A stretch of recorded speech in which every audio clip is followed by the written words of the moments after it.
Dios le bendiga.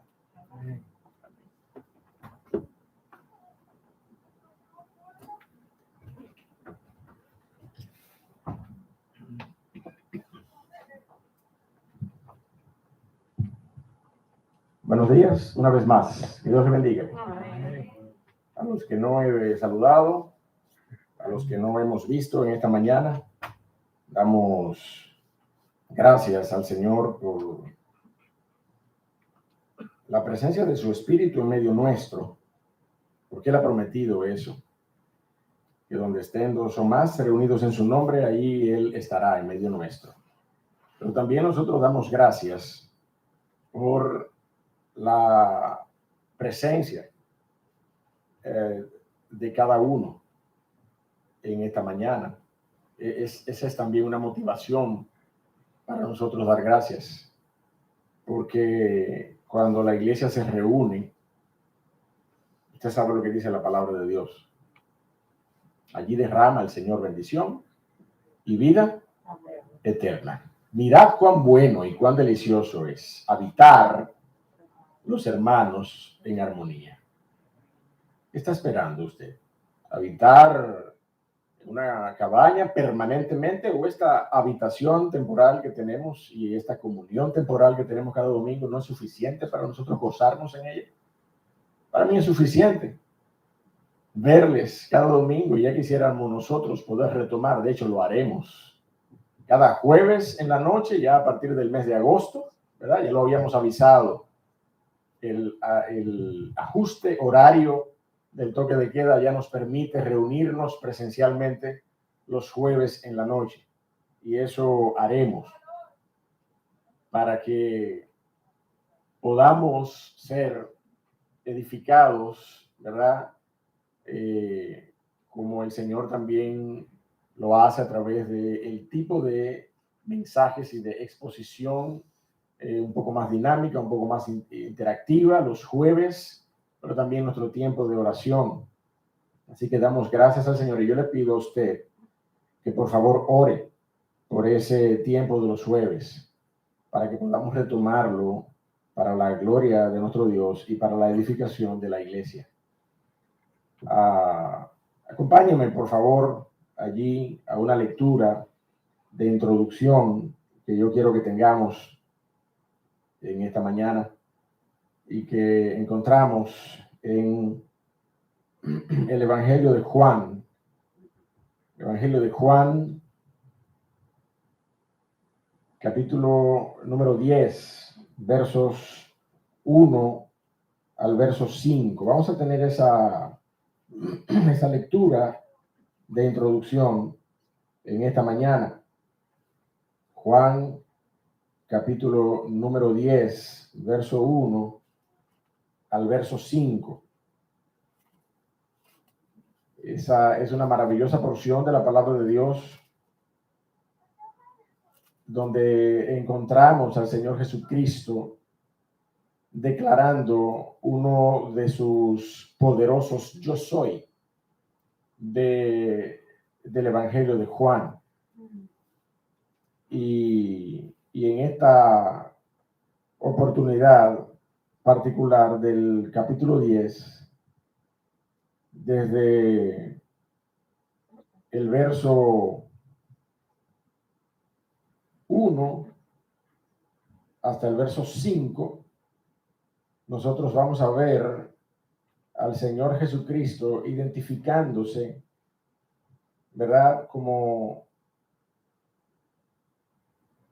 la puerta por donde nosotros podemos atravesar para vida eterna, hacia los pastos de vida eterna que el Señor tiene preparados para nosotros y que solamente por medio de Cristo podemos disfrutar, solamente por medio de su persona y su obra, nosotros podemos venir a ser objeto de la bendición de la vida eterna. Específicamente el verso 7, nosotros leemos, si usted está conmigo allí, dentro del contexto, ¿verdad? Leemos en el verso 7, volvió pues Jesús a decirle, de cierto os digo, ¿qué dice allí?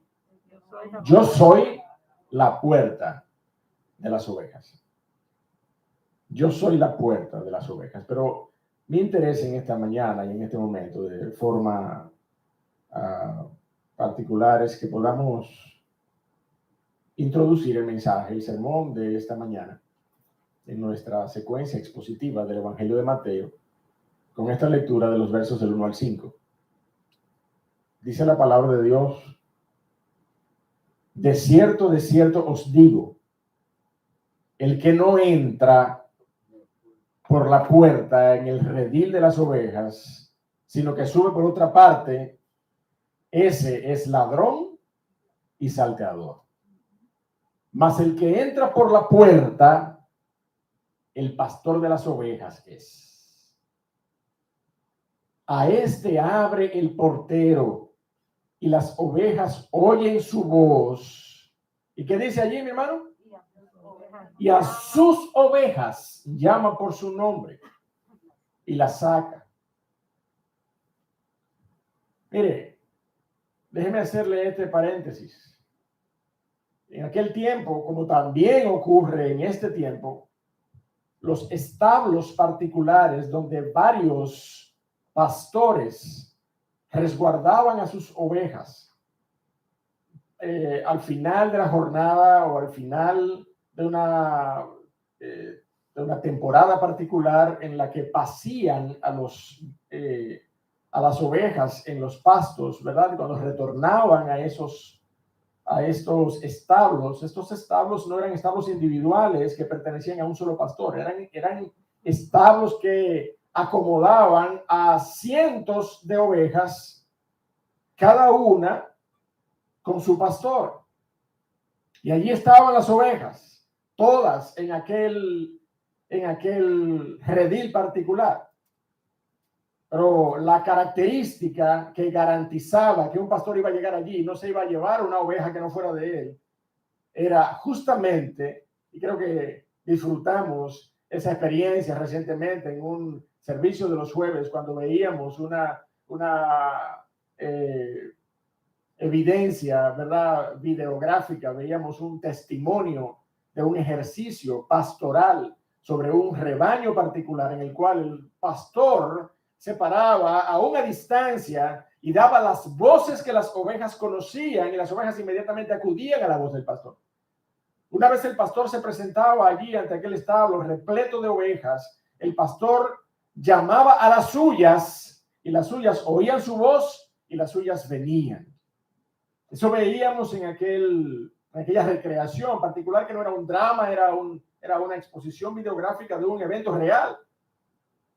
Un pastor en el ejercicio de su labor pastoral. Bueno, pues eso exactamente es lo que estamos viendo en este verso 4, cuando ha sacado, verso 3, a este abre el portero, lea conmigo, a este abre el portero, y las ovejas, ¿qué dice? Oyen su voz, oyen la voz del pastor. Y a sus ovejas llama por nombre. Óigame, esto es maravilloso. Esto es maravilloso. Todo el que ha tenido cierto nivel de experiencia de ganadería, aún sea una ganadería, ¿verdad? Yo no sé si usted está de acuerdo conmigo, infantil. ¿A cuántos de nosotros no nos regalaron algún animal, algún animalito o alguna cantidad de animalitos? ¿A cuántos de nosotros no nos regalaron pollitos, varios pollitos en algún momento dado, ¿verdad? Y ahí teníamos media docena, 2 o 3 pollitos, y yo no sé usted, pero yo le ponía nombres a mis pollitos. De repente venía cualquiera, yo decía que ese era fulano, y no venía el que era, pero bueno, eso no ocurre con las ovejas. La palabra de Dios dice con claridad, partiendo de esa analogía específica, que el pastor, en el proceso de llamar a cada oveja de su redil por su nombre, ellas atienden, oyen su voz y vienen al llamado del pastor, dice la palabra de Dios. A este abre el portero y las ovejas oyen su voz, y a sus ovejas llama por nombre y las saca. Verso 4, cuando ha sacado fuera todas las propias. ¿Qué te dice eso? Allí en el establo habían ovejas que no pertenecían a ese pastor de manera particular. El Señor está extrayendo una imagen de la vida diaria de los hijos de Israel en aquella época particular en la que la ganadería era una norma de sustento, y ellos sabían de lo que el Señor Jesucristo estaba hablando cuando se apersonaban allí ante aquel establo repleto de ovejas. Ellos llamaban y las propias venían. Cuando ha sacado fuera todas las propias, va delante de ellas y las ovejas le siguen porque conocen, ¿qué dice allí? Su voz. Más al extraño, ¿qué dice la palabra en el verso 5? Por favor, mi amado hermano. Más al extraño no seguirán. Más al extraño no seguirán. Reitero, esa era la garantía por la cual un pastor, o al menos el portero del rebaño, tenía la garantía de que nadie se iba a llevar allí una oveja que no le pertenecía, porque las ovejas no escuchan la voz de los extraños. Más al extraño no seguirán, sino huirán de él, porque no conocen la voz de los extraños. Hermano, la palabra de Dios nos muestra en esta porción, en esta mañana, en Mateo capítulo 18, si usted quiere, vaya acercándose a esa porción. Mateo capítulo 18, verso 10 hasta el verso 14. Nos muestra, mi amado hermano, una especial, una exclusiva relación personal que Dios ha tenido la intención de tener con cada uno de aquellos que Él ha llamado a salvación y vida eterna. Una relación personal con cada uno de aquellos que Dios ha llamado soberanamente, por su gracia, a salvación. Yo he dicho muchas veces, y lo vamos a ver de nuevo en esta mañana, amparado en el contexto de la porción de Mateo, pero ya avisado por la lectura de Juan, que Dios nos salva por racimos. Como Dios nos salva por estados, por países, por zonas, por regiones. Por eso, históricamente, la iniciativa de la Iglesia estatal fue una iniciativa completamente antibíblica. Esa iniciativa particular que hacía cristianos a todos los moradores de una región particular, como pretendían las iglesias del siglo XVII, la iglesia hegemónica de Roma, la iglesia de Inglaterra, la iglesia que luego llamó a conocerse como la iglesia anglicana, esas iglesias estatales, las iglesias reformadas de Escocia, esas iglesias estatales no eran poco menos que aberraciones bíblicas de la eclesiología que vemos en la palabra de Dios, donde lo que vemos son iglesias autónomas conformadas con individuos que han recibido una convicción personal individual para depositar su fe en la persona de Cristo. Esto es una iglesia bíblica. No una iglesia por racismo estatal, donde todo el mundo que está allí, porque está allí, simplemente porque pertenece a esa región, pertenece a esa iglesia. Eso no es lo que vemos en la palabra de Dios. Eso no es lo que vemos en la palabra de Dios. Lo que sí vemos es a un Dios interesado en una relación personal con tu alma. Es una relación personal contigo. A sabiendas de que necesitas un redentor personal, Dios ha diseñado una salvación personal. Cuando nosotros decimos, Dios tiene un propósito especial en tu vida, ¿tú has oído esa expresión? Dios tiene un propósito especial contigo en tu vida. Cuando nosotros escuchamos decir, Cristo murió por ti de manera individual, déjeme decirle, eso no es un anhelo infundado. Eso no es un anhelo infundado, un anhelo de tener una relación con nuestro Creador de manera individual, personal, que Él conozca nuestro nombre, que Él conozca nuestro nombre.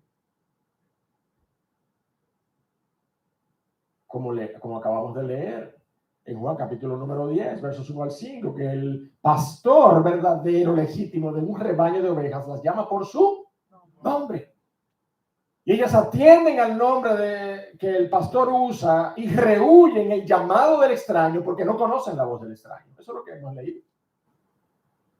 Me encantaría ver eso en términos reales, en un animal, en un ganado. Me encantaría. No he tenido la oportunidad de ver un rebaño de ovejas comportarse de esa manera. Pero ya dijimos, ¿verdad? Vimos algo de eso hace poco en un video que compartimos con la iglesia.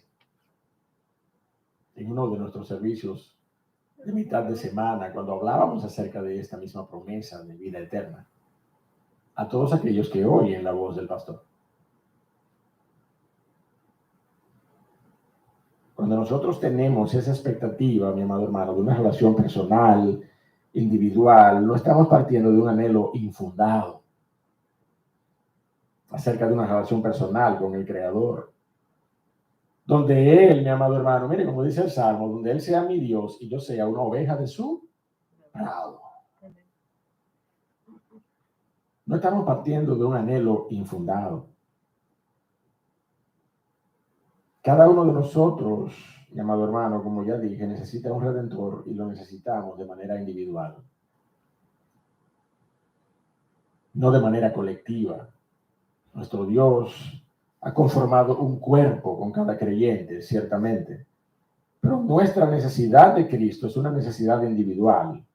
La salvación que Él provee es, por tanto, una salvación individual. El texto que estudiaremos en esta mañana es justamente eso, mi amado hermano. Un interés personal de parte del Señor en salvar aquello que se había perdido, dice la palabra de Dios. Pero aquello con nombre y apellido, mi amado hermano. No colectivamente. No una masa irreconocible de almas. No, de manera individual, con nombre y apellido. Por eso es que hemos titulado el mensaje de esta mañana, una salvación con nombre y apellido. Una salvación con nombre y apellido. Ese es el título de nuestro mensaje en esta mañana. Y óigame, no porque nosotros seamos especiales, no porque nosotros tengamos algún mérito, no porque seamos dignos de la salvación del Señor, mi amado hermano. El hecho de que Él nos conozca por nuestros nombres y el hecho de que esto parezca una relación exclusiva, personal, relacional, uno a uno, como usted quiera llamarle. Eso no es porque nosotros somos especiales. Eso es, mi amado hermano, oigan, porque Él hizo un compromiso con su palabra. Eso es porque Él hizo un compromiso con su palabra. Y Él declara en su palabra que su voluntad agradable y perfecta es que todo aquel que Él entregó al Hijo, de esos ninguno se pierda. Ninguno se pierda. Y esa es la gloriosa garantía que nosotros tenemos de que en su palabra, en su promesa, todos aquellos que depositamos nuestra confianza en la persona de Cristo, tendremos redención, tendremos vida eterna. Y nadie nos arrebatará de la mano de nuestro Padre. Esa es la promesa.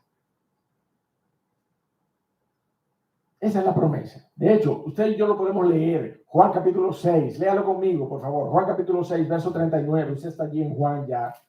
No va a ser difícil llegar al capítulo 6. Juan capítulo 6, verso 39. Quiero que lo leamos juntos. Juan capítulo 6, verso 39. De hecho, si alguien tiene una versión de las Américas, que por favor también lo busque en una versión de las Américas. Vamos a leerlo en la versión Reina Valera, que es nuestra versión oficial. Pero si alguien tiene una versión de las Américas o cualquier otra versión, una nueva versión internacional puede ser también, cualquier otra versión que no sea la versión Reina Valera, me gustaría que también lo leamos en esa versión. Juan 6:39, a la cuenta de 3, 1, 2 y 3. Esta es la voluntad del Padre, que de todo lo que me diere, no pierda yo nada, sino que lo resucite en el día postrero. Hermano, eso es una garantía de nuestra salvación individual, de nuestra salvación particular. Yo no sé si usted puede verlo allí, yo no sé si usted puede ver la relación personal, individual que el Señor quiere establecer para con la salvación de cada uno. La versión Reina Valera dice todo lo que me diere, pero el griego original declara una contundencia aún mayor. El griego original y otras versiones. Al final, tú puedes leerlo en voz alta, fuerte, por favor. Vi que me señalas que ahí lo tienes en la versión, la Biblia de las Américas, ¿verdad? Adelante, hermano. Y esta es la voluntad del que me envió, que de todo lo que Él me ha dado, yo no pierda nada, sino que lo resucite en el día final. Amén. De todo lo que Él me ha dado. En el griego original, aquí la expresión está en pretérito, está en pasado. El Señor Jesucristo ya recibió. El Señor Jesucristo, de hecho, por muchas otras referencias paralelas en el texto bíblico, sabemos, mi amado hermano, que nos amó desde antes de la fundación de este mundo.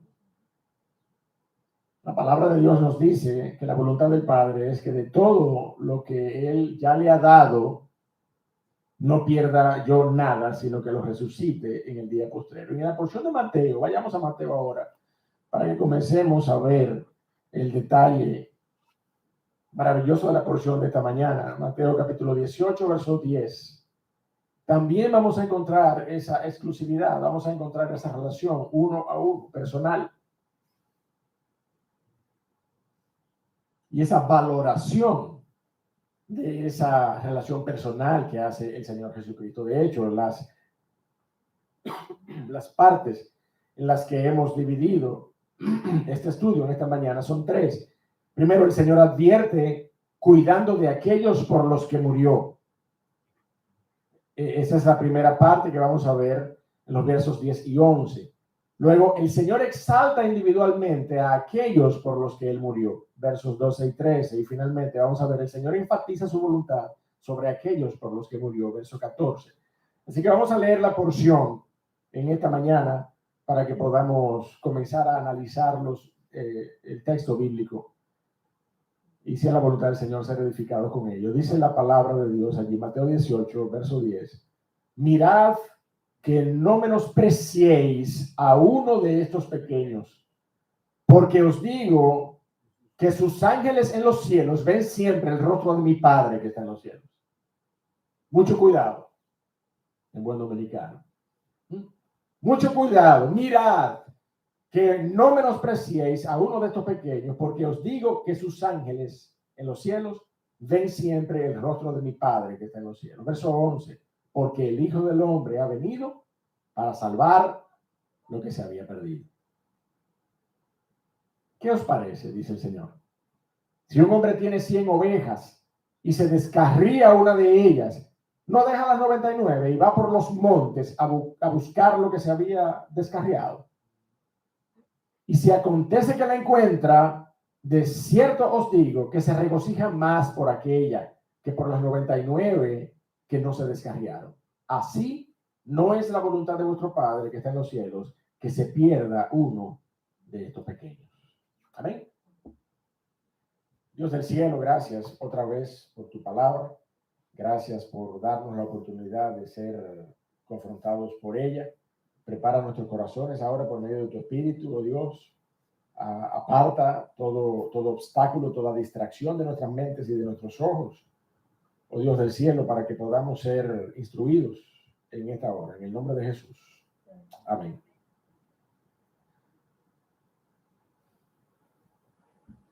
Cuando nosotros decíamos Dios tiene un propósito especial para tu vida, cuando nosotros decíamos Cristo murió por ti de manera particular, lo decimos porque nuestro anhelo bíblicamente sustentado es que podamos tener una relación personal con el Dios de los cielos, que es capaz de conocerme por mi nombre y llamarme a salvación y vida eterna a través de su Hijo Jesucristo. Pero hay algo más, particularmente, que ocurre con la declaración: Dios tiene un propósito especial contigo. Hay algo más que ocurre con la declaración: Cristo Jesús murió por ti. Y eso, a lo que me refiero, mi amado hermano, es que nosotros no sabemos. Nosotros no sabemos si la persona que nosotros tenemos de frente es un receptor legítimo que está dentro de los planes soberanos de nuestro Dios. Cuando nosotros decimos eso, nosotros no lo sabemos. ¿Usted lo sabe? ¿Usted conoce el corazón de la gente? No. Nosotros no sabemos cuando decimos eso, si esa persona está legítimamente dentro de los planes soberanos de nuestro Dios para salvación y vida eterna en aquellos que sostenemos la postura de la expiación particular. O bien, no sabemos si esa persona estará en los planes soberanos de Dios y se ajustará a los planes soberanos de Dios para salvación en aquellos que sostienen la postura de la expiación general. Pero en cualquier caso, mi amado hermano, que usted y yo no lo sepamos, Dios sí lo sabe. Dios sí conoce lo que desde antes Él determinó para atraer a los pies de Cristo Jesús a un pueblo para su gloria. Dios sí conoce por nombre, Dios sí conoce el corazón de cada quien que Él atrajo a los pies de Cristo para que constituyese por la eternidad un pueblo que exaltara su gloria.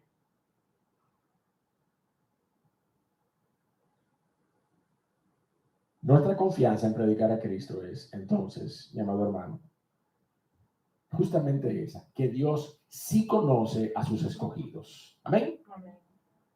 Esa es nuestra confianza. Nosotros no los conocemos y por eso predicamos a Cristo a todas las personas, a todas las almas, a todas las naciones, a todo el mundo, porque sabemos que el mundo necesita un Salvador. Pero quien conoce verdaderamente a quién decidió desde antes de la fundación del mundo atraer a los pies de Cristo para salvación y vida eterna, es el Dios de los cielos. Y nuestra garantía de predicar a Cristo es justamente esa. La porción de esta mañana, mi amado hermano, nos habla de manera directa sobre esta tensión teológica en las Escrituras acerca del alcance de la expiación de nuestro Señor Jesucristo. Porque inmediatamente usted y yo leemos ese verso 11, cuando dice, ¿verdad? Porque el Hijo del Hombre ha venido para salvar lo que se había perdido. La pregunta que puede surgir en nuestras mentes es justamente, ¿quiénes son los que se habían perdido? Y a los cuales el Señor Jesucristo vino a salvar. Por más que giren, mi amado hermano, todas las respuestas siempre terminan en una de esas dos posturas. La que se ha llamado la expiación particular o la expiación general de la persona de Cristo en la cruz del Calvario. Vamos a abordar ese tema en esta mañana, pero de inicio nosotros podemos darnos cuenta de dónde viene el Señor Jesucristo al iniciar la porción en el verso 10.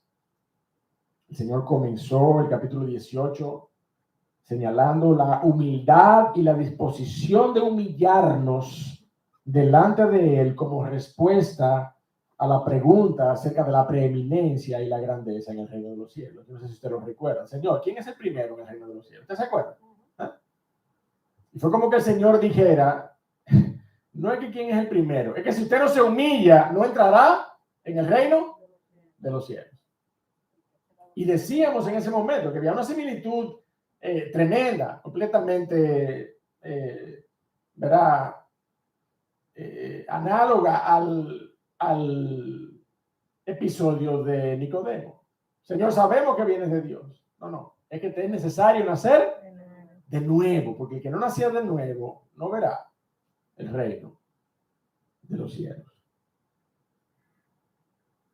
aquellos, mi amado hermano, conforme a esta similitud en la porción, aquellos que nacen de nuevo y son regenerados y transformados sus corazones de piedra en corazones humillados ante el señorío de Cristo, son los que entran al reino de los cielos. Amén. Luego de esa porción, luego de esa introducción particular que el Señor hace en el capítulo 18, entonces el Señor les habla y les advierte a ellos acerca de los tropiezos. ¿Recuerda usted? Y el problema de aquella advertencia no eran los tropiezos. No eran los tropiezos. El problema de aquella advertencia era aquel por quien vinieran los tropiezos. ¿Usted se acuerda de eso? El problema no era los tropiezos. Tropiezo, miren, tropiezo ha habido y va a haber en nuestra vida hasta el día de Cristo. Ese no es el problema. El problema es por quién vengan los tropiezos. Terminamos viendo un versículo en 1 Corintios, capítulo 10, versos 31 y 32, maravillosos versículos que nos decían todo lo que hagáis, ya sea que comáis o bebáis, hacedlo todo para la gloria de Dios. No seáis tropiezo ni a judíos, ni a gentiles, ni a la iglesia de Cristo, dice la palabra de Dios. Y salíamos de esa porción edificados en el sentido de guardar nuestro testimonio, guardar, miren, nuestra libertad en Cristo. Aún nuestra libertad en Cristo. Saber guardarla para la gloria de su nombre, no poniendo tropiezo al hermano.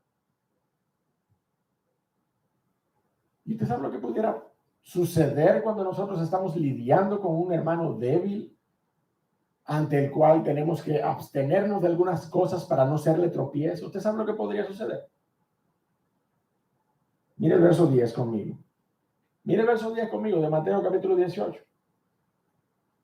¿Usted lo está viendo ahí? Mirad que no menospreciéis. ¿Usted está de acuerdo conmigo? ¿Usted está de acuerdo conmigo? Podríamos llegar a menospreciar a estos hermanos. ¿Usted me entiende? Esa es toda la idea detrás de la porción. Después del Señor señalar los corazones humildes y humillados de los niños, si ustedes no se hacen como niños, no podrán entrar en el reino de los cielos. Y cuidado con aquel por el cual vengan tropiezos para ellos. El problema no son los tropiezos. Cuidado si hay alguien que ponga tropiezos. Pero tenemos que caminar entonces de una manera que agrademos al Señor, que disfrutemos nuestra libertad de Cristo, pero que tengamos cuidado con el hermano que puede tener tropiezo con alguna libertad que yo tenga en Cristo. Eso es lo que la palabra de Dios nos ha enseñado hasta ahora. ¿Y qué es lo que puede haber en nuestro corazón? Un menosprecio de estas personas, de estos hermanos. Por eso el Señor en el verso 10 comienza diciendo de esta manera: mirad que no menospreciéis a uno de estos pequeños. Porque os digo que sus ángeles en los cielos ven siempre el rostro de mi Padre que está en los cielos. Porque el Hijo del Hombre ha venido para salvar lo que se había perdido. El Señor está declarando una maravillosa verdad con respecto a un vínculo sobrenatural, mi amado hermano. Un vínculo sobrenatural entre los humildes y pobres de espíritu y el Padre que está en los cielos. El Señor Jesucristo dice: estos pequeños tienen ángeles en los cielos. Tienen ángeles en los cielos que ven siempre el rostro de mi Padre que está en los cielos. Usted lo está leyendo allí conmigo, ¿verdad? Ese es un vínculo sobrenatural, especial, que tiene todo el creyente humilde de corazón, pobre de espíritu. Y ya sea que usted lo interprete como un niño, literalmente los niños, o aquellos que son como niños, cuyo corazón humilde y cuyo corazón reconocedor de la autoridad de Cristo, del señorío de Cristo, corazones sujetos, corazones que se sujetan fácilmente a la instrucción de la palabra de Dios, corazones humillados ante el Señor, corazones humildes, ya sea que usted lo entienda como un niño literal o como aquellos creyentes que tienen corazones como niños. La palabra de Dios nos presenta al Señor Jesucristo diciendo: estos tienen ángeles en los cielos que miran constantemente, día a día, el rostro de mi Padre. Y mi hermano, es una vinculación sobrenatural maravillosa, y no debe sorprendernos, No debe sorprendernos, mi amado hermano. Yo no sé si usted se acuerda, ¿verdad?, de esa oración que de niños nos enseñaban. Algunos nos acordamos. ¿Sí? Ángel de mi guarda. ¿Usted se acuerda de esa? Dulce compañía. No me desampares ni de noche ni de día. Ni me dejes solo, que me perdería. ¿Usted se acuerda de esa oración? Era jincao ahí al lado de la cama. Cuando hubiéramos ahí en la casa a la hora de dormir, venga, créanse ahí, el ángel de la guarda. Ah, me guarda, dulce compañía. No me desampare ni de noche ni de día. No me dejes solo, que me perdería. Y todas las noches no rezaba eso. Bueno, pues mire, la noción de ángeles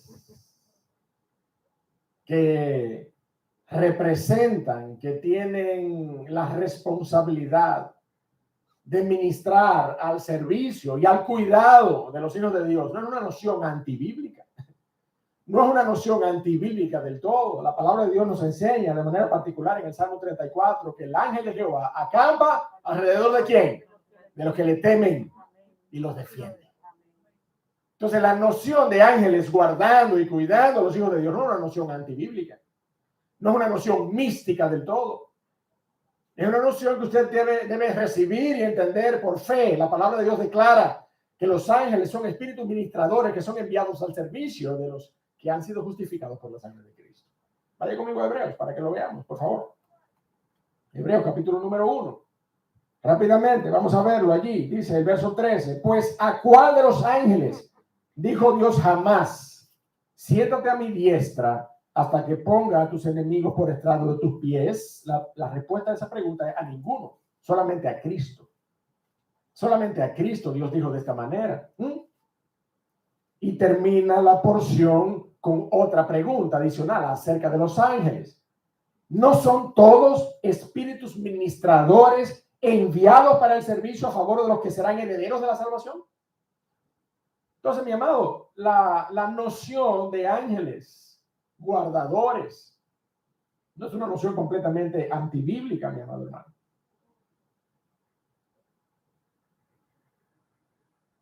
La palabra de Dios nos dice que hay una vinculación sobrenatural entre aquellos que son pobres de espíritu y el Padre que está en los cielos a través de esta designación maravillosa. El Señor está advirtiendo entonces, mi amado hermano, contra el menosprecio a los humildes de corazón.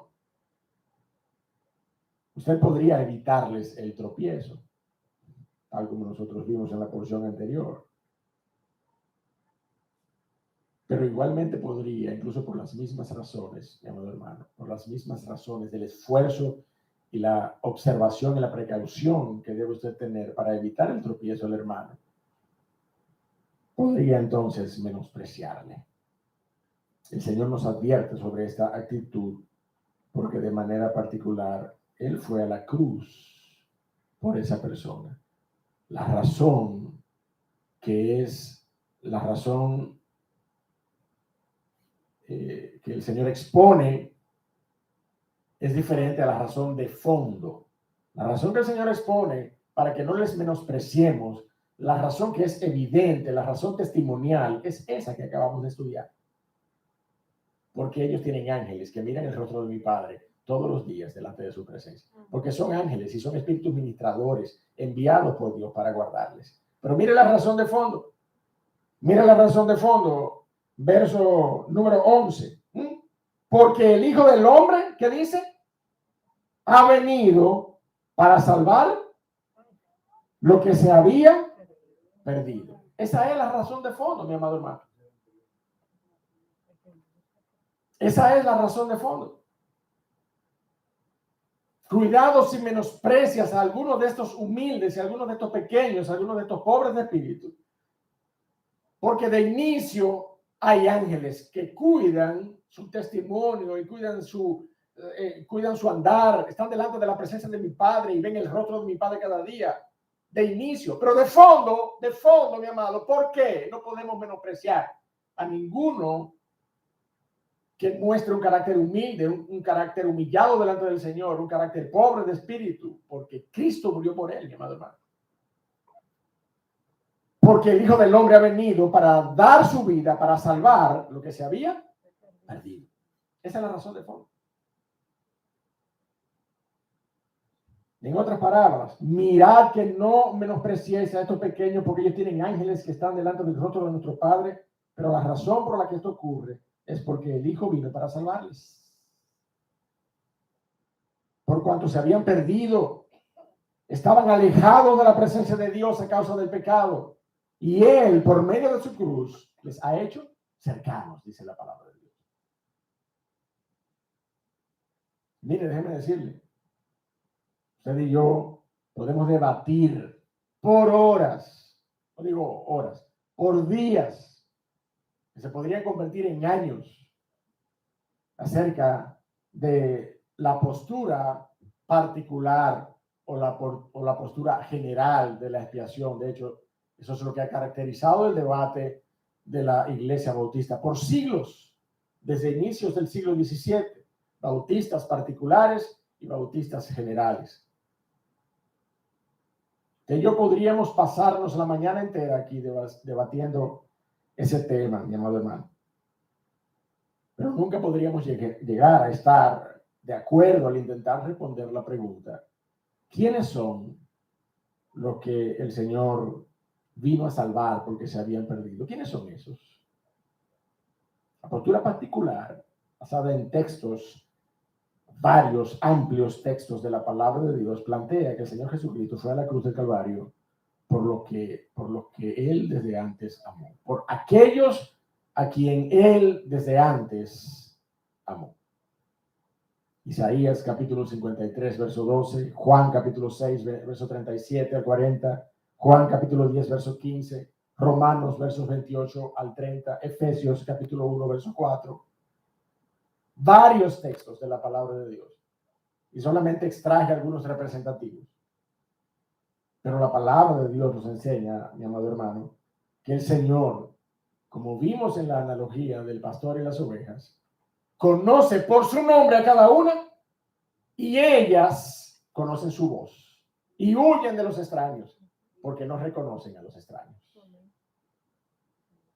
Juan capítulo 10, verso 27, yo lo leo para usted. Mis ovejas oyen mi voz y yo las conozco y me siguen, dice la palabra de Dios. Mis ovejas oyen mi voz y yo las conozco y me siguen. Y yo les doy vida eterna y no perecerán jamás, ni nadie las arrebatará de la mano, de mi mano. Mi Padre que me las dio es mayor que todos y nadie las puede arrebatar de la mano de mi Padre. Y es allí cuando el Señor concluye en el verso 30, mi Padre y yo, uno somos.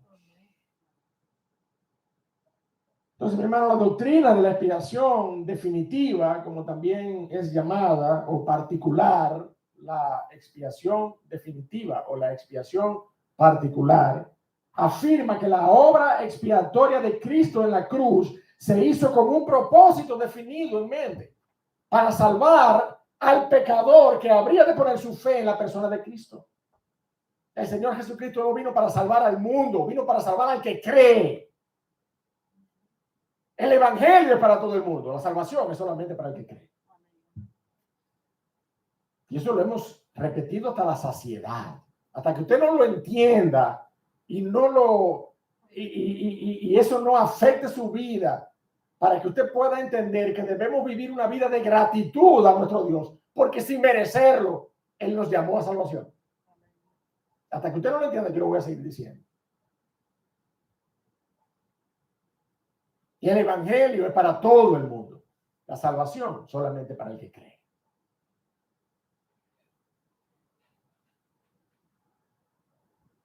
La obra expiatoria de Cristo en la cruz se hizo con el propósito exclusivo de redimir para Dios a personas de toda tribu, lengua y nación, dice Apocalipsis 5:9. Pero personas con nombre y apellido, mi hermano. No grupo de gente, no naciones, no periodos de la historia, no. Personas con nombre y apellido que reciben convicción de pecado y depositan su fe en la persona de Cristo. Esos son los que tienen salvación y vida eterna. Jesús murió, según Mateo 1:21. Usted recuerda cuando el ángel estaba avisando a María y a José el nacimiento del niño. Y le dice, le pondrás por nombre Jesús porque él salvará a su pueblo de sus pecados. El Señor Jesucristo murió para salvar a su pueblo de sus pecados. No simplemente para hacer de la justificación una posibilidad. No, la obra de la cruz no es una posibilidad. La salvación de Cristo no es potencial. La salvación de Cristo es efectiva. Usted fue salvo en la cruz de Calvario. Amén. Usted fue salvo en la cruz de Calvario. La obra de la cruz justifica realmente y efectivamente a aquellos por quienes el Señor Jesucristo murió. Murió para salvarles, no para hacerlos salvables. Son dos cosas diferentes.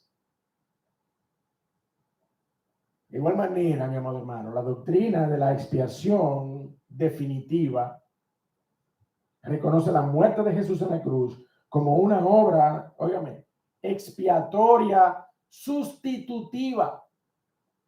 ¿Te ha oído la palabra vicaria? La obra de la cruz es una obra vicaria. Eso de vicario, eso lo que quiere decir es sustitutivo. El Señor Jesucristo fue allí tomando mi lugar. ¿Quién era que debía estar allí? Yo. Y cada uno de nosotros, ¿sí o no? Pero ¿podíamos acaso pagar la deuda del pecado estando nosotros allí en la cruz del Calvario? Mire, eso es como si le fueran a presentar al Señor en una de esas ofrendas, ¿verdad? Quemadas, de esos becerros o de esos bueyes que debían ser destajados y presentados al Señor allí en sacrificio. Eso es como que fueran a presentarle un buey o una oveja enferma, con gangrena ya cayéndose, se lo fueran a presentar al Señor. Y eso es lo mismo que usted y yo subamos a la cruz de Calvario, a pagar por nuestros pecados. Pero éramos nosotros los que debíamos estar allí. No era el justo. No era el justo sobre el quien nunca se halló pecado. Sin embargo, él fue a la cruz. Él fue a la cruz. Justamente para poder saciar la demanda de Dios sobre el pecado. ¿Usted lo entiende eso? Usted y yo no podíamos saciar esa demanda de Dios por el pecado. El Señor sí. El Señor podía hacerlo. Y el Señor lo hizo. Gloria a Dios. Esa obra sustitutiva, quiere decir, mi amado hermano, que actuó en nombre de, me representó. La idea describe algo realizado o padecido, sufrido por una persona, con los resultados acumulados en beneficio o ventaja de otra persona. Esa es la idea. La expiación sustitutiva o vicaria de Cristo significa que Él estaba actuando como representante de aquellos que Él amó desde antes de la fundación del mundo para recibir el beneficio directo que se llama salvación como resultado de su muerte. Mírenlo claramente y bíblicamente en 2 Corintios capítulo 5, verso 21. Vaya conmigo allí, por favor. 2 Corintios, capítulo 5, verso 21. La palabra de Dios dice allí, al que no conoció pecado, por nosotros lo hizo pecado, para que nosotros fuésemos hechos justicia de Dios en él. Si Jesús realmente estuvo en mi lugar, mi amado hermano, y cargó con mi pecado en la cruz, como enseña la palabra de Dios, entonces óigame algo. Usted nunca podrá ser condenado o llamado a cuentas por ese pecado por el cual el Señor Jesucristo pagó. ¿Amén? Se lo voy a decir de nuevo para que usted lo entienda. Porque así de poderosa es la gracia de Dios. Si el Señor Jesucristo estuvo allí en la cruz del Calvario y derramó su sangre y su cuerpo fue partido en mi lugar, entonces nunca yo seré llamado para dar cuentas por mi pecado. Nunca. El Señor Jesucristo pagó en la cruz por mi pecado. El Señor Jesucristo pagó en la cruz por mi pecado y Él perdonó mi pecado presente, mi pecado pasado, mi pecado presente y mi pecado futuro. ¿Por qué?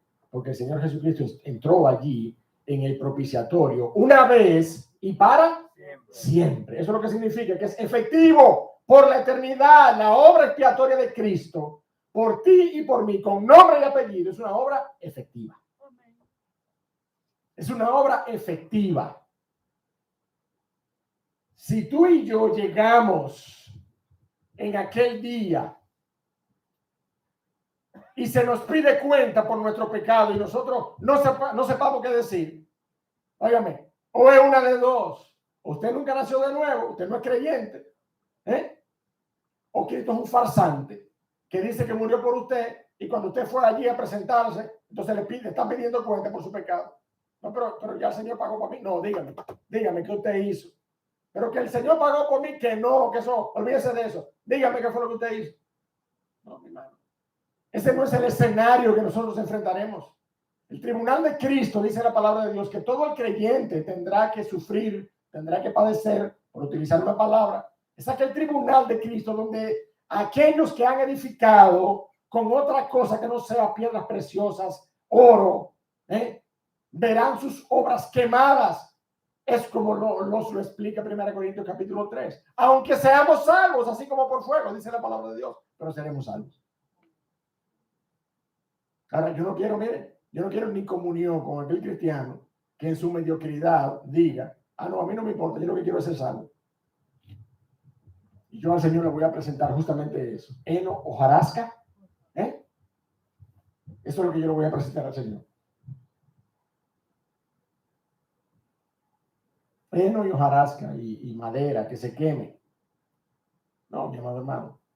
Mi anhelo es vivir una vida para glorificar el nombre de Dios. Mi anhelo es vivir una vida, mi anhelo. No dije que he llegado. Mi anhelo y para lo que trabajo día a día es para glorificar al Señor en mi vida. Amén. Para construir sobre el fundamento de Cristo, miren, con oro, con piedras preciosas, con perlas, con eso que yo quiero construir, para que aquel día mi obra no se queme. Pero eso no tiene absolutamente nada que ver con la salvación, mi amado hermano. Absolutamente nada que ver con la salvación. Por eso, mi hermano, si el Señor Jesucristo murió en la cruz, en mi lugar, nadie nunca podrá acusarme ni demandarme una pregunta o una respuesta. Nadie nunca podrá demandarme por ese pecado por el cual el Señor Jesucristo murió. Nadie. Ya el Señor Jesucristo pagó por mi pecado en la cruz. Eso es lo que la gracia enseña. Y no me haga repetírselo de nuevo, aunque no me pesa. La misma gracia que me salva es la gracia que me santifica. Es la misma gracia que me hace vivir día a día buscando el rostro del Señor. Con todas mis imperfecciones, pero descansando en esa gracia. Descansando en esa gracia. Para que la expiación de Cristo sea verdaderamente una expiación sustitutiva de manera efectiva, mi amado hermano. Entonces ella debe asegurar una verdadera salvación para todos por quienes Cristo murió. Si la salvación solo hace que la salvación sea una posibilidad, si la expiación, esa expiación del Señor en la cruz, solo hace que la salvación sea una posibilidad, entonces no puede ser una salvación, no puede ser una expiación sustitutiva. No puede ser una expiación sustitutiva. Si Cristo actuó como un sustituto real y verdadero de aquellos por quienes murió, entonces todos por quienes murió serán salvos. Y eso es lo que la palabra de Dios enseña. Todos por aquellos que Él murió serán salvos, porque nadie los arrebatará de las manos del Padre. Esa es una promesa del Señor Jesucristo. Pastor, y entonces los que no se salvan.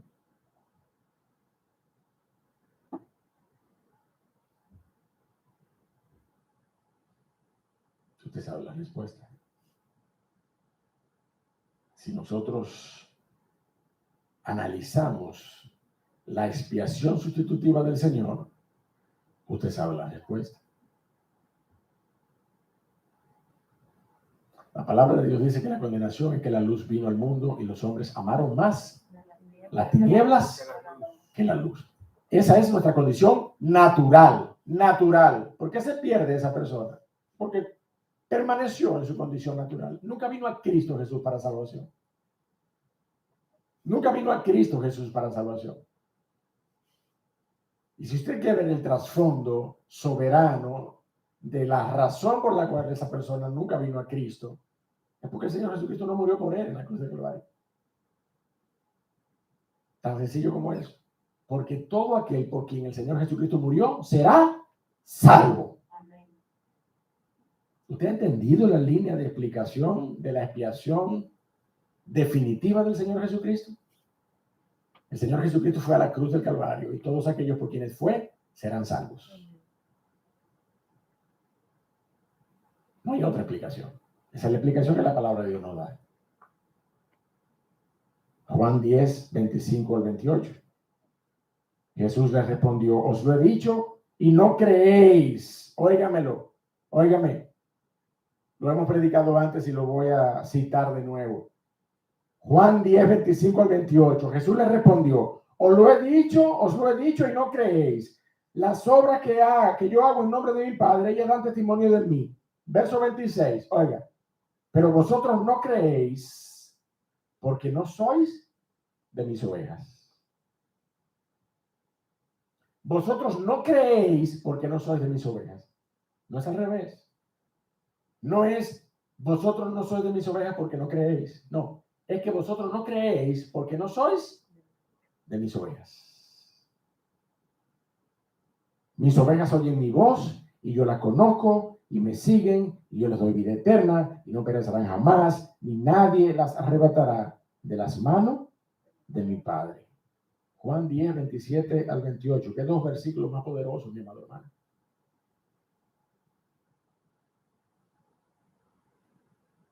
Dios construyó en Cristo la salvación de sus hijos desde antes de la fundación del mundo e hizo corresponder a cada uno con la salvación que les había preparado.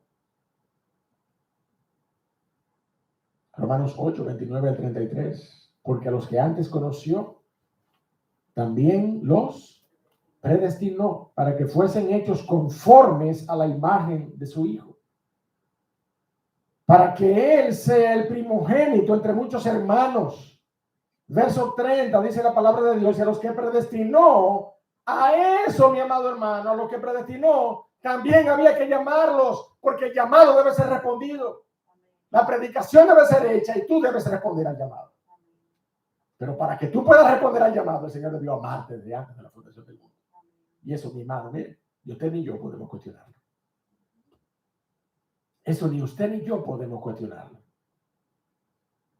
Conocemos a tales personas, reiteramos esta excepción o esta aclaración. Conocemos a tales personas que son llamadas, pero nunca fueron amados por el Señor. No la conocemos, por eso tenemos que llamar a todo el mundo. Por eso tenemos que llamar a todos con la palabra de la verdad, con la palabra del Evangelio. Por eso tenemos que pregonar a Cristo. Porque solamente el Señor conoce a quienes amó desde antes de la fundación de este mundo. Y si usted está aquí en esta mañana y si usted ha confesado a Cristo Jesús, no puede haber duda en su mente y en su corazón, porque la razón por la que usted está aquí es porque Dios le amó desde antes de la fundación del mundo.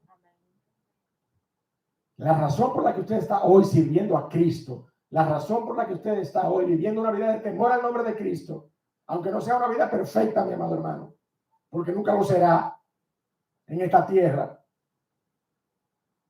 Pero la razón por la que usted está hoy buscando el rostro de Cristo día a día, leyendo su palabra, orando todos los días, predicando a Cristo cuando tenga la oportunidad, orando al Señor para que le dé oportunidad para predicar a Cristo, congregándose cuando hay un llamado a congregación. La razón por la que usted vive una vida así, por la que usted vive una vida así es porque usted fue conocido desde antes de la fundación del mundo y fue amado por Dios. Esa es la razón. Esa es la razón, porque si fuera por usted no estuviéramos aquí, ¿sí o no? Esa es la razón. Porque si fuera por mí y si fuera por cada uno de nosotros, no estuviéramos aquí. Entonces la razón fue que Dios nos amó. soberanamente Dios nos amó. Y ese amor nos ha transformado y estamos aquí gustosamente. Estamos aquí gustosamente, buscando el rostro del Señor gustosamente. Amén. Amén. ¿Quién está aquí obligado? El que está aquí obligado, la puerta está ahí. El que está aquí obligado, la puerta está ahí. Y le damos un pedazo de bizcocho que se vaya. Aquí no hay nadie obligado. Todo el que está aquí es porque está a gusto con Cristo. Amén. O al menos, mire, es flexible para oír la palabra del Evangelio. Amén.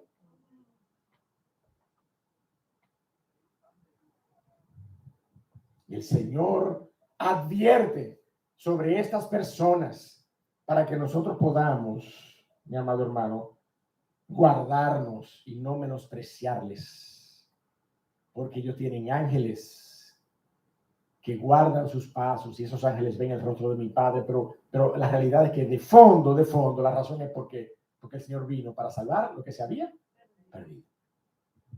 Porque el Señor vino a morir por ellos en la cruz del Calvario. Por eso es que usted y yo tenemos que guardar, de no menospreciar a estos pequeños, dice el Señor, humildes de corazón, pobres de espíritu. Pero también el Señor exalta individualmente a aquellos por los que Él murió, dice la palabra de Dios, verso 12. ¿Qué os parece? Si un hombre tiene 100 ovejas y se descarría una de ellas, no deja la 99 y va por los montes a buscar la que se había descarriado. Y si acontece que la encuentra, de cierto os digo, que se regocija más por esa que encontró que por las 99 que no se descarriaron. Y esa es una realidad. El Señor comienza con una pregunta. ¿Qué os parece esto? ¿Qué os parece? Nos está dando como el beneficio de la evaluación, ¿verdad que sí? El beneficio de la duda, de que podamos evaluarlo y podamos estar de acuerdo con él. ¿Qué os parece? Bueno, pues a mí me parece que es así, exactamente. No solamente porque el Señor Jesucristo lo dijo. Esa es nuestra experiencia de vida. ¿Cuántos de nosotros, de niños, teníamos piececitas en los juguetes y si se nos perdía una piececita, miren? Oye, yo soy uno de los que guardaba ese juguete, ya no quería saber ese juguete. Cuando aparecía la piececita, yo sacaba mi juguete otra vez. Y así hay, miren mi hermano, así hay coleccionistas de gran valor, de grandes piezas de valor. Y a veces le falta una y saben que existe por ahí. Miren, y se olvida de todas las que tiene y sale a buscar esa pieza que le falta. ¿Sí o no? Es una experiencia humana que el Señor recoge para poner un ejemplo de este principio bíblico. Esa es la realidad. Cuando un hombre tiene 100 ovejas y se descarría una de ellas, este deja las 99 y va por los montes a buscar la que se había descarriado, dice el Señor. Y si la encuentra, se regocijará más por esa que por las 99 que no se descarriaron. Esa es la realidad, mi amado hermano. Dios no envió a su Hijo a buscar lo que no era suyo. Dios envió a su Hijo a buscar a sus ovejas que se habían perdido, a sus ovejas que se habían extraviado, a las cuales el pecado les había apartado de su Creador. Efesios 1, versos 3 al 4. Bendito sea el Dios y Padre de nuestro Señor Jesucristo, que nos bendijo con toda bendición espiritual en los lugares celestiales en Cristo. Y dice el verso 4, según nos escogió en Él antes de la fundación del mundo. Y oigan, no dice allí porque, dice para que, el propósito para el cual fuimos escogidos, para que fuésemos santos y sin mancha delante de Él.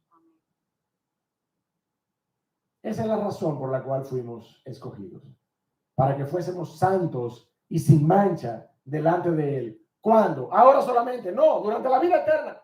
En otras palabras, fuimos escogidos de antes de la fundación del mundo para vida eterna. Amén. Eso es lo que la palabra de Dios nos enseña. Segunda Tesalónicas también, capítulo número 2. Hay varios textos, mi amado hermano.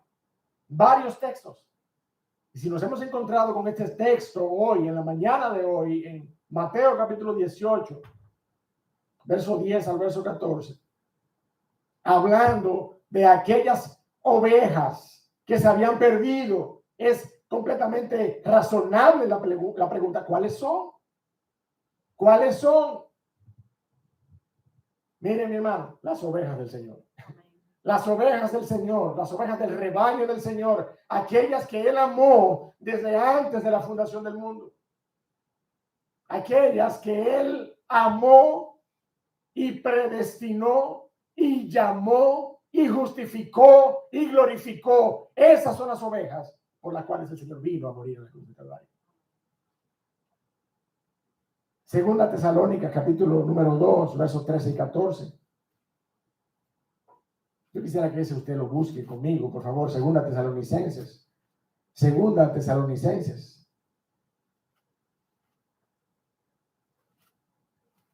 Capítulo número 2, versos 13 y 14. Pero nosotros debemos dar siempre gracias a Dios respecto a vosotros, dice Pablo, hermanos amados por el Señor. ¿De qué damos gracias? Dice Pablo. De que Dios os haya escogido desde el principio. ¿Para qué? Para salvación. Fui yo que escribí eso ahí, mi hermano. ¿Fue alguno de ustedes que escribió eso ahí? Díganme a ver. Doy gracias a Dios con respecto de vosotros, mi hermano. Miren, Iglesia Bautista Trinidad. Yo doy gracias al Señor respecto de vosotros. Yo doy gracias al Señor por cada uno de ustedes, de que Dios os haya escogido desde antes de la fundación del mundo para salvación. Porque no fui yo que los escogí, fue Dios. Fue Dios que les escogió desde antes de la fundación del mundo para salvación. No fue una obra suya, no fue una obra mía. Mediante la santificación por el Espíritu y la fe en la verdad, a lo cual os llamó mediante nuestro evangelio. Ciertamente, ahí está el llamado de todo aquel que ha sido escogido desde antes de la fundación del mundo. Es un llamado que debe ser respondido. A lo cual os llamó, verso 14, mediante nuestro evangelio, para alcanzar la gloria de nuestro Señor Jesucristo. A mí me encanta cómo dentro de los tantos textos que nos hablan acerca de la escogencia soberana de Dios, Marcos, el evangelista, lo presenta de la manera que lo presenta en Marcos capítulo 13. Yo quiero que usted vuelva conmigo a los evangelios. Y vayamos a Marcos, por favor. Porque me encanta cómo Marcos lo presenta allí en Marcos 13, verso 20. Usted recuerda que en Mateo, como lo leemos en Mateo, la manera en que lo leemos en Mateo, el Señor dice, si el Señor no hubiera cortado aquellos días, hablando de aquellos días, ¿verdad? Apocalípticos, si el Señor no hubiera cortado aquellos días, nadie sería salvo, mas por causa de los escogidos, Él acortó aquellos días. Pero mire cómo lo dice Marcos 13:20, Marcos 13:20, mire conmigo cómo lo dice Marcos. Si el Señor no hubiese cortado aquellos días, ¿qué dice? Nadie sería salvo, mas por causa, ¿qué dice allí? De los escogidos, pero no escogidos que se escogió usted mismo. De los escogidos que Él escogió. ¿Usted ve la redundancia allí? ¿Usted ve la redundancia de esa expresión? Queriendo explicar que esa escogencia no tuvo en las manos de nadie más que soberanamente las suyas. Dios nos escogió, Él. Y nosotros somos escogidos, por Él escogidos. Y si el Señor no hubiera cortado aquellos días, nadie sería salvo, mas por causa de los escogidos que Él escogió, acortó aquellos días. Mi amado hermano, el Señor Jesucristo vino a salvar lo que se había perdido. El Señor Jesucristo vino a salvar lo que se había perdido. Pastor, pero el Señor no murió por todos en la cruz del Calvario. En un sentido sí. En un sentido sí murió por todo el mundo. Porque aquellos que no son objeto de la expiación definitiva del Señor Jesucristo, aún fueron salvos por la cruz. De que el Señor no les aniquilara y todavía viven y hacen sus vidas hasta el día de Cristo.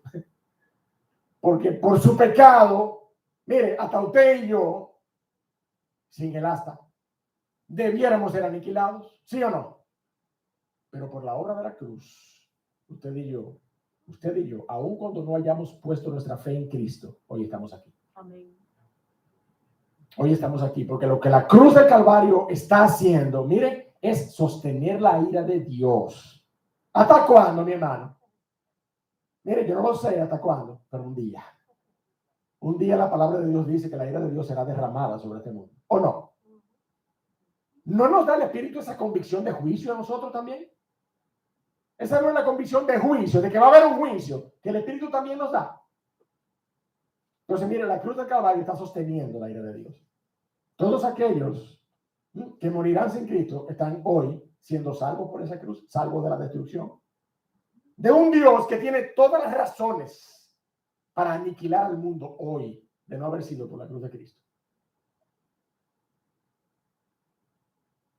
El Señor finalmente enfatiza su voluntad sobre aquellos por los que Él amó. Verso 14. Así no es la voluntad de vuestro Padre que está en los cielos, miren, que se pierda ni uno solo. No es la voluntad de vuestro Padre que está en los cielos que se pierda uno de estos pequeños.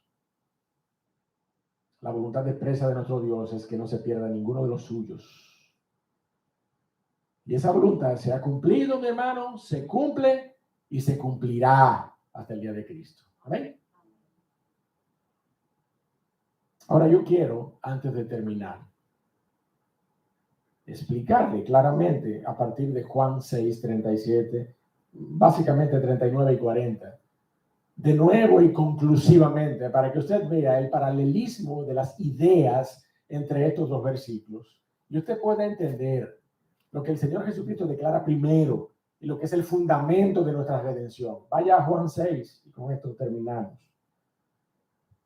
Juan 6, yo voy a leer desde el 37, pero vamos a trabajar brevemente, 1 minuto o 2 con los versos 39 y 40. Dice la porción: todo lo que el Padre me da, vendrá a mí. Todo lo que el Padre me da, vendrá a mí.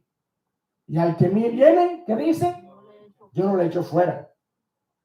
Y al que a mí viene, yo no le echo fuera. Ahora, usted y yo ya leímos, todo lo que el Padre me da, vendrá a mí. ¿Quién es que viene al Señor? ¿Quién es que viene al Señor? ¿Quiénes? Aquellos que son entregados a Cristo para salvación. ¿Sí o no? ¿No son estos los que vienen al Señor? Eso no es lo que el Señor está diciendo. Todo lo que el Padre me da, vendrá a mí. Y el que a mí viene, en consecuencia, el que a mí viene, yo no puedo echarle fuera porque fue el Padre que me lo dio. Porque he descendido del cielo no para hacer mi voluntad, sino la voluntad del que me envió. Este es un maldito pecador, pero el Padre me lo dio para salvación. Gloria a Dios. Este es un asesino. Este es un violador. Este es un abusador. Este es un ladrón.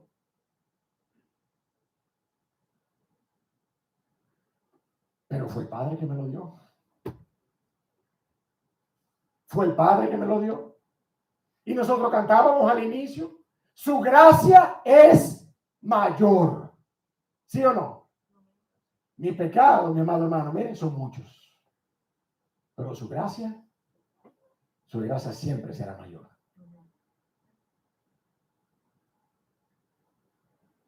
Es como que al ladrón de la cruz lo detengan allá arriba y le pregunten: ¿dónde tú vas? ¿Dónde tú vas? Tú no quieres un ladronazo, nosotros te conocemos a ti. Tú eres un ladrón reconocido en el pueblo. ¿Qué haces aquí? ¿Qué haces aquí? ¿Usted cree que el ladrón tenga respuesta para esa pregunta?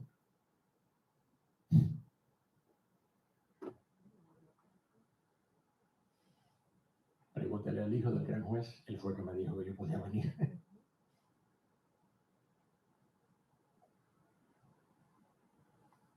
Y esta es la voluntad del Padre, el que me envió, que de todo lo que me diere, ponga atención por favor a estos paralelismos. Y esta es la voluntad del Padre, el que me envió, que de todo lo que me diere, no pierda yo nada, sino que lo resucite en el día postrero. Verso 40. Y esta es la voluntad del Padre que me ha enviado, que todo aquel que vea al Hijo y cree en Él tenga vida eterna, y yo lo resucite en el día postrero. De esos dos versículos, 39 y 40, ¿cuál es el común denominador? ¿Cuál es el común denominador? ¿Cuál es la porción que está en ambos versículos? Que yo lo resucite en el día postrero. De manera, mi amado hermano, que las otras dos partes iniciales de ambos versículos son también equiparables, porque ese es el paralelismo que la literatura nos está regalando, nos está ofreciendo en esta idea de doble argumento que el Señor Jesucristo está presentando. De todo lo que me diere, no pierda yo nada, sino que lo resucite en el día postrero. Todo aquel que vea al Hijo y cree en Él tenga vida eterna, y yo le resucite en el día postrero. ¿Cuáles son las dos partes iguales? Que yo le resucite en el día postrero. ¿Cuáles son las otras dos partes que deben entonces ser iguales, que deben ser equivalentes? Que de todo lo que Él me diere no pierda yo nada, y que de todo aquel que vea al Hijo cree en Él y tenga vida eterna. Esas dos partes son equivalentes. Entonces todo aquel, en conclusión, mi amado hermano, todo aquel que termina viendo al Hijo y creyendo en Él, es porque fue entregado a Cristo para salvación. Es porque es el que constituye esa primera parte en el versículo 39, todo lo que me diere no pierda yo nada. Todo lo que me diere no pierda yo nada es equivalente a todo aquel que vea al Hijo y crea en Él. Y tenga vida eterna. Esa es la equivalencia, mi amado hermano. Gloriosamente, lo primero que el Señor coloca en orden de prioridad, en orden de ocurrencia, es el verso 39. Todo lo que me diere. Y luego viene el verso 40. Todo aquel que vea al Hijo y cree en Él. Entonces no es complejo entender que al final, todo aquel que vea al Hijo y cree en Él es quien primeramente ha sido dado a Cristo por el Padre. Mi hermano, tal cual nos obsesionamos con aquella pieza del juguete hasta encontrarla, con aquella oveja del redil hasta encontrarla, mi amado hermano. De manera que cualquiera pudiera decir, no, pero este se cogió con esa pieza. Hasta que no la encuentre, no va a estar tranquilo. Ese pastor se cogió con esa oveja. Hasta que no la encuentre, no va a estar tranquilo. Mira, el Señor se cogió contigo. El Señor las tiene contigo. Si tú no has depositado tu fe en la persona de Cristo, tú y yo no sabemos cuál es la decisión soberana del Señor sobre tu corazón hasta que tú vengas y tomes una decisión por Cristo. Entonces, en ese día yo te diré, tú eres una oveja del Señor. Pero necesitas depositar tu fe en la persona de Cristo. Si tú mueres sin Cristo, el Evangelio no ha fallado. Si tú mueres sin Cristo en tu corazón, el Evangelio no ha fallado. Tú necesitas de Cristo Jesús. Tú debes venir a los pies de Cristo y depositar tu fe en la persona de Cristo. Aún los predestinados son llamados y los llamados tienen que responder al llamado del Evangelio. Tienen que responder al llamado del Evangelio. Ven a Cristo entonces en arrepentimiento de tus pecados, de tu condición de pecador. Confiesa tus pecados. Recibe a Cristo hoy como Salvador. Sométete a su señorío. Recibe vida eterna. Amén. Amén. Padre, gracias por tu palabra. Gracias por este recordatorio de tu soberanía sobre nuestra salvación. Oh Dios del cielo, tú viniste a salvar lo que se había perdido. Y ciertamente nos amaste desde la fundación del mundo, pero estábamos perdidos. Estábamos errantes, sin Dios en nuestras vidas, ajenos a las promesas. Oh Señor, estábamos deambulando por este mundo pensando que teníamos vida y realmente íbamos camino a la condenación. Tú viniste para salvar lo que se había perdido. Padre, trabaja en los corazones.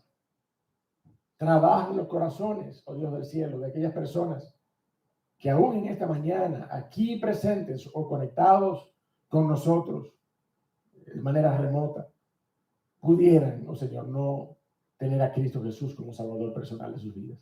Trabaja en sus corazones, oh Dios del cielo. de manera que tú puedas, oh Señor, ser glorificado por el cumplimiento de tu promesa de salvación por el Evangelio. Que cuando el Evangelio es predicado, las almas, oh Dios del cielo, vienen a Cristo. Padre, obra con poder y trae a convicción en esta mañana, no solamente al que no ha creído en Cristo, pero también a tu iglesia, oh Dios. Trae a convicción a tu iglesia acerca de la soberanía de tus decretos para salvar, tu autonomía, oh Dios del cielo, para salvar, porque tú eres un Dios soberano que no le pides permiso a nadie para salvarle. Padre, obra con poder, obra de esa manera en los corazones, y aún somos responsables por nuestro pecado. Nosotros seguimos siendo responsables por nuestro pecado. El responsable de nuestra salvación eres tú, pero nosotros somos responsables por nuestro pecado. Por eso te rogamos, oh Dios, que tú atiendas nuestra oración, que tú consueles nuestros corazones, oh Señor, y que tú traigas a los pies de Cristo para salvación. En el nombre